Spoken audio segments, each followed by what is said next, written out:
महागुरु महादेव की व्याप्ति हजारों साल से पूरी दुनिया में है। सबके है भगवान शिव, सबके भगवान है वो। और अंतर इतना ही हुआ कि एक दिन इस कालखंड में एक ऐसे व्यक्ति का जन्म हुआ जिन्होंने जन जन को, जगत के हर व्यक्ति को ये समझाया, ये संदेश दिया कि वो भगवान तो हैं, भगवान के विभिन्न स्वरूपों में उनकी पूजा भी होती है, लेकिन वही शिव जगत के गुरु भी हैं और जगत के गुरु शिव आपके अपने गुरु हो सकते हैं। इस संदेश के साथ उन्होंने उस समय जब कुछ ही लोग थे, 2, 4, 5, 10, 13, 14 इतनी ही संख्या थी, लेकिन उस संख्या के लोगों के बीच बैठकर भी उन्होंने उस दिन ये कहा कि आने वाले समय में शिव शिष्यता की इमारत इतनी बुलंद होगी कि मां नीलम आनंद जी ने कहा कि देखनिहार को धरनिहार नहीं होगा। और साहब की इस बात को, दीदी की इस बात को जिन लोगों ने सुना, उनको उस समय लगा कि असंभव है, क्योंकि कोई भी शिव के गुरु स्वरूप से जुड़ने को तैयार नहीं था। लोग उनके दानदाता स्वरूप से तो जुड़े थे, ज्ञानदाता स्वरूप से जुड़ने के लिए उनकी न मनसा थी, न नियत थी और न उनकी इच्छा थी। जब इच्छा ही नहीं होगी किसी काम की, तो इच्छा के बिना तो हम ज्ञान भी नहीं लेते और उस ज्ञान को लेकर उस पर काम भी नहीं करते। इच्छा, ज्ञान, क्रिया, इस सृष्टि को जिसकी रचना मात्र शिव की इच्छा से हुई है, इच्छा, ज्ञान और क्रिया शिव की नियामक शक्ति कही गई। नियामक यानी नियंत्रण करने वाली, चलने वाली, जिसके अंदर ही सारी चीजें चलती हैं। इच्छा ना हो तो हम ज्ञान नहीं लेते, ज्ञान ना हो तो हम काम नहीं करते। तो सारी सृष्टि के संचालन में इन तीनों की भूमिका बहुत अहम है। महादेव के विभिन्न स्वरूपों की पूजा अर्चना का अविरल प्रवाह भारत ही नहीं, विश्व के अनेक देशों में प्राचीन समय से होता आया है। महादेव की पूजा करके हमने बहुत कुछ पाया भी है। हमारी मनोकामनाएं पूरी हुई, हमारी मनौतियां पूरी हुई। आज भी शिव जो दिखाई नहीं देते, लेकिन मंदिरों में या शिव के शिवलिंग के पास, शिव की मूर्ति, शिव की तस्वीर, शिव की का जो भी ध्यान हमारे मन में आता है, चाहे वो निराकार हो, चाहे वो साकार हो, उस रूप में हम उस शिव के पास अपना ध्यान लगाते हैं, उनसे मांगते हैं और हमारी मांग पूरी भी होती है। महादेव के तत्व को, शिव की अवधारणा को भारत भूमि में सबसे उच्च स्तर पे पाया गया। एक ऐसा तत्व, एक ऐसा स्तर, एक ऐसी जगह जिसके पास जाइए तो सारी चीजें उसके नीचे ही होती हैं। सर्वोच्च शिखर पे वो शिव ही बैठे नजर आते हैं। दुनिया के लोग, जगत के लोग चाहे किसी भी तरह से उस शिखर की तरफ बढ़े, कोई भी रास्ता अपनाया उन्होंने, लेकिन शिखर पे शिव ही बैठे नजर आते हैं। महादेव के पास पहुंच के सबकी यात्रा एक दिन समाप्त हो जाती है। और आज जिस शिव गुरु की व्याप्ति, उसका प्रसार जन जन में हो रहा है, ऐसा नहीं है कि पहले शिव के शिष्य नहीं हुए, पहले भी हुए, लेकिन पहले जो शिव के शिष्य हुए, जो शिव के भक्त हुए, उन्होंने शिव से बहुत कुछ पाया, प्राप्त किया, वरदान भी प्राप्त किया, चीजें भी मिली, संपत्ति भी मिली, अकूत ताकत भी मिली, शक्ति भी मिली, परंतु शिव के लिए, शिव को चाहने का दृष्टांत और कहीं नहीं मिला। शिव से चाहा, शिव से चाहिए, लेकिन शिव तुम चाहिए, ये बात आज तक कभी हुई ही नहीं। एकमात्र माँ भवानी के लिए, यानी कि शिव की शक्ति के लिए यह कहा जाता है कि माँ भवानी ने कहा कि वरहूं शंभु नहीं तो रहूं कुंवारी।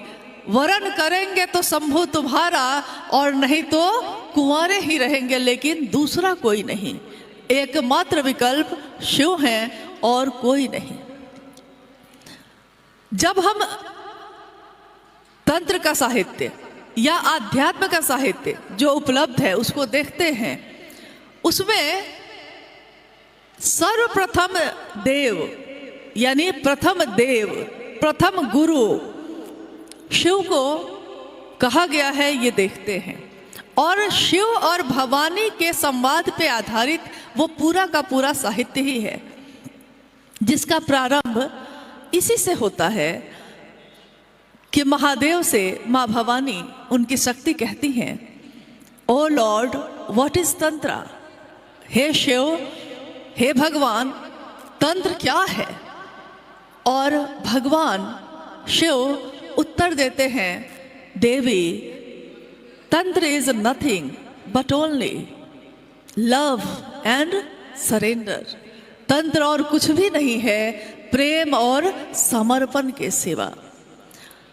जिस दिन ये विचार हमारे आपके मन में प्रवेश करता है, किसी ने कहा है, किसी ने सुनाया है, शिव मेरे गुरु हैं, आपके भी हो सकते हैं, इस विचार का प्रवेश करना ही पहली सीढ़ी है इस बात की कि हमने उस रास्ते पे कदम बढ़ाया है जिस रास्ते को प्रेम का रास्ता कहते हैं, मोहब्बत का रास्ता कहते हैं। महादेव को गुरु मानना ये मोहब्बत का रास्ता है। और जब प्रेम होता है, प्रेम के रास्ते पे हम बढ़ते हैं तो झुकते हैं उसके लिए जिससे प्रेम करते हैं, लेकिन उसके कारण सबके लिए झुकते हैं। उस एक के कारण सबके सामने समझौते करते हैं, सबके सामने झुकते हैं, जबकि हमें इसकी ज़रूरत नहीं होती। लेकिन क्योंकि दिल लग गया है कहीं, लगन लग गई है कहीं, तो दुनिया सारी छोटी नज़र आती है उसके सामने और लगता है कि वो रहे मेरा, बाकी लोग रहे ना रहे, बस वो तुम रह जाओ। सारी दुनिया एक तरफ और प्रेम करने वाला एक तरफ। जब हमारे साहब, जब हमारे वर्ण गुरु भ्राता इस रास्ते पे चले, किसी ने उनका साथ नहीं दिया था उस समय। उनकी पीड़ा, उनका दर्द, उनकी आंखों से बहते आंसू, ये कहते उस समय, जिसको उस समय सिर्फ माँ नीलमानंद ही देख पाती। और वो कहते कि महादेव भी शरीर में नहीं, हर जगह तो छल मिला, हर जगह धोखे मिले, पता नहीं आगे क्या होगा, पता नहीं महादेव से भी कुछ मिलेगा कि नहीं मिलेगा। निराश मन से, हताश और श्रांत क्लांत मन से उन्होंने शिव को अपना माना था और अब उनके पास कुछ भी बचा नहीं था। अगर किसी के पास कुछ खोने को हो तो वो डरता है, किसी के पास कुछ संपत्ति हो तो वो अब डरता है कि चोरी ना हो जाए। लेकिन जो फुटपाथ पे सोता है, जो दिन रात मजदूरी करता है, उसके पास ऐसा कुछ भी नहीं होता जिसको खोने के डर से वो ताला लगाए, क्योंकि उसके पास तो घर भी नहीं होता। और जिसके पास कुछ भी नहीं होता उसको कुछ खोने का भय भी नहीं होता, वो भय भी एक दिन खत्म हो जाता है। साहब हरिंद्रानंद जी जो इस कालखंड में प्रथम शिव के शिष्य हुए, उनके पास उस समय खोने को कुछ भी नहीं था और क्या पाएंगे ये भी पता नहीं था।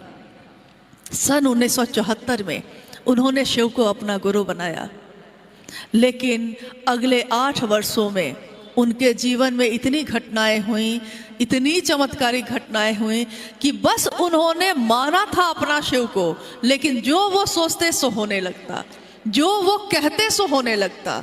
इस बीच में इतनी घटनाएं हुई जिसके बारे में अक्सर जब हम उनके पास हम लोग बैठा करते और वो सुनाते, कितनी कहानियाँ, कितनी घटनाएं, हमारे लिए जो कहानियाँ थीं उनके लिए अनुभूत सत्य था। हमारे लिए, आपके लिए जो घटनाएं हैं आज, 3 सूत्र का मिलना, शिव को गुरु बनाना, ये एक घटना है जो हम शिव चर्चाओं में दूसरों से बताते हैं, लेकिन जिसके साथ घटित होता है सचमुच में इस बात को भोगा तो उसने है, उस बात से गुजरा तो वो खुद है। तो हमारे लिए बहुत सारी चीज़ें, घटनाएं हैं, कहानियां हैं, और उन कहानियों में सुख भी है, दुख भी है, गम भी है, पीड़ा भी है, मुस्कुराहट भी है और आंसू भी है। लेकिन साहब ने कहा कि मेरे 72 वर्षों के बाद, जब वो 72 वर्ष के हुए तो रांची के उस उपवन में जब कोरोना काल चल रहा था, उन्होंने एक पुस्तक की रचना की जिसमें अपने सारे भाव, अपनी सारी बातों को उन्होंने लिखा। जब सारी दुनिया के दरवाजे बंद थे, सब अपने घरों में बंद थे, उस समय शिव के शिष्य साहब हरिंद्रानंद जी अपने जीवन के निचोड़ को शब्दों में पिरो रहे थे और उस पुस्तक में लिख रहे थे। उन्होंने कहा, बाजिचे अतफाल है दुनिया मेरे आगे, होता है सबो रोज तमाशा मेरे आगे। मिर्ज़ा गालिब की ये पंक्ति मेरे जीवन को दर्शाती है। ये साहब हरिंद्रानंद जी ने लिखा और कहा, ये पंक्ति यानी ये दुनिया जो मेरे सामने आज है, पिछले 72 वर्षों से मैं इस दुनिया को शरीर में आकर इस दृष्टि से देख रहा हूँ। हर व्यक्ति अपने मनोभाव, अपना अक्स, अपनी धारणा को लेकर मुझसे मिलने आता है। सबके पास अपनी चाहत है, वह सोच के आता है कि उसके मन में क्या है, और मैं समझता हूँ कि वो क्या सोच के आया है मेरे पास। मैं उसको देखता हूँ और मैं उसके मन में चल रही सारी बातों को देख पाता हूँ, सुन पाता हूँ, और मुझको लगता है कि जैसे बच्चे के खेलने के मैदान जैसा है। हर बच्चा जो खेल रहा है इस मैदान में, कोई दौड़ता है, कोई गेंद उठाता है, कोई गिर पड़ता है, कोई हंस रहा है, कोई रो रहा है, किसी को चोट लगी है, कोई जीत गया, कोई हार गया। ये दुनिया भी वैसी ही है, बच्चों के खेलने के मैदान जैसी। मैं इसको देखता हूँ, बस दृष्टा बन के देखता रहता हूँ, क्योंकि मैं तो शिव का भाव लेकर अपने दिल में बैठा हूँ। चाहता हूँ कि दुनिया का हर व्यक्ति मुझसे मिले तो ये मैं उसको दे सकूँ जो मेरे पास है, मिले तो सही। उस समय एक पंक्ति जो अक्सर वो बजवाते थे कि जरा बजाना, कि मिलके भी मिल ना पाए अब क्या करे, क्या करे जब मिलके भी मिल नहीं पा रहे हैं। महादेव से, जैसा अभी गुरु भाई सतीश जी ने कहा कि अक्सर साहब से मिलता रहा शरीर से, और मिल के भी लगता है जैसे मिल नहीं पा रहा। आज भी उनका ध्यान, उनकी याद, उनकी हर बात है। लेकिन क्या आपको यह आश्चर्य नहीं लगता कि जिनको हमने इस शरीर में देखा, जिनको सुना, जिनको जाना, उनकी बातों पे विश्वास कहीं ना कहीं हिल रहा है और दूसरों की बातों पे विश्वास हो रहा है। जो कभी मिला नहीं उनसे, जिसने उनको जाना नहीं पूरी तरह, वो उनकी बातों को खंड खंड में बता रहा है हमको, आपको, और हम सब उसी बातों पे विश्वास कर लेते हैं। हमने कभी कोशिश नहीं की ये जानने की कि शिव के शिष्य साहब हरिंद्रानंद जी ने क्या कहा, उन्होंने क्या चाहा। उन्होंने बस इतना चाहा कि ये मोहब्बत का रास्ता है, मोहब्बत शिव से हो या किसी इंसान से हो, मोहब्बत होती है तो फिर सिर्फ वही दिखाई देता है, बाकी दुनिया की चीज़ें नहीं दिखाई देती। उन्होंने ही एक दिन कहा, इश्क है तो कितने उदाहरण हैं इस दुनिया में इश्क के, मोहब्बत के। तो उन्होंने कहा कि एक इंसान को एक इंसान से मोहब्बत हो जाए तो उसको दुनिया की हर चीज़ में वही दिखाई देता है। जैसा हम सुनते हैं कि लैला और मजनू की कहानी सुनते हैं। लैला और मजनू मिल नहीं पाए, उनका विवाह नहीं हो पाया, लेकिन प्रेम था। प्रेम अटूट होता है, टूटता नहीं, प्रेम बदलता नहीं, प्रेम था। एक दिन मजनू लैला के ध्यान में खोया हुआ जा रहा है रास्ते से, और एक व्यक्ति खुदा को याद कर रहा है, बैठकर प्रार्थना कर रहा है। मजनू तो अपनी धुन में था, दीवाना था, धुन में अपने मतवाला था, जा रहा था।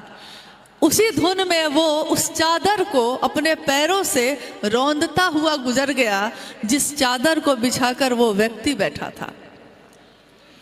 अचानक वो व्यक्ति उठा और उसने मजनू को पकड़ के उसको झिंझोड़ दिया और कहा कि अरे मूर्ख, तुमको दिखाई नहीं देता कि मैं खुदा के याद में था और तुम मेरी चादर को रौंदते हुए चले गए।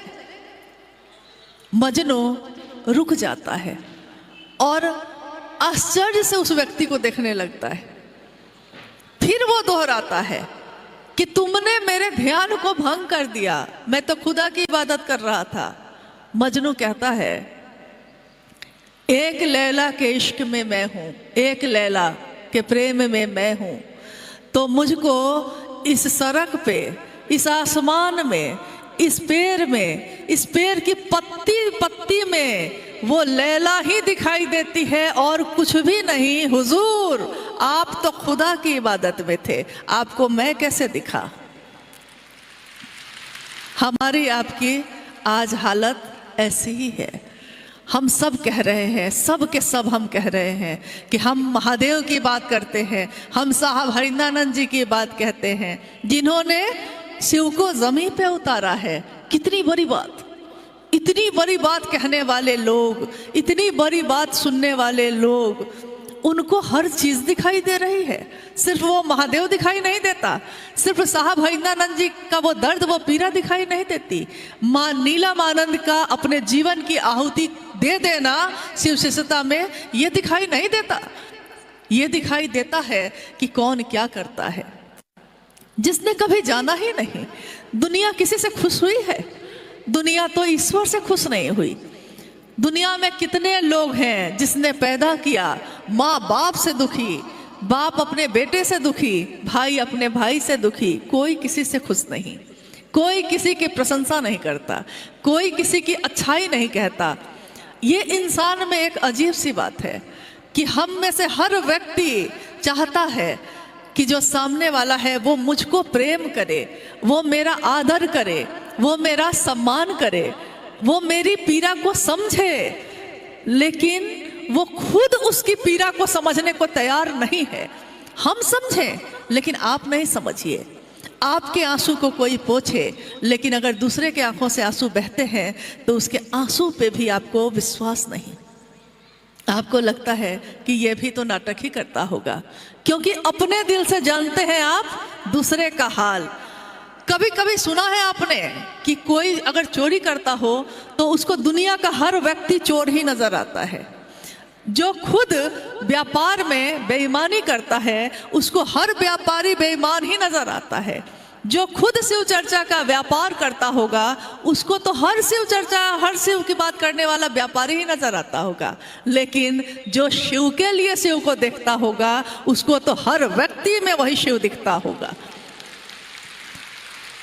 और जो हर व्यक्ति में उस शिव को देखेगा, जैसा हमारे साहब ने देखा, जैसा माँ नीलमानंद जी ने देखा, क्या शिव के रास्ते पे चलने वालों में उस कद तक कोई आज तक पहुंच पाया जहां तक वो हैं?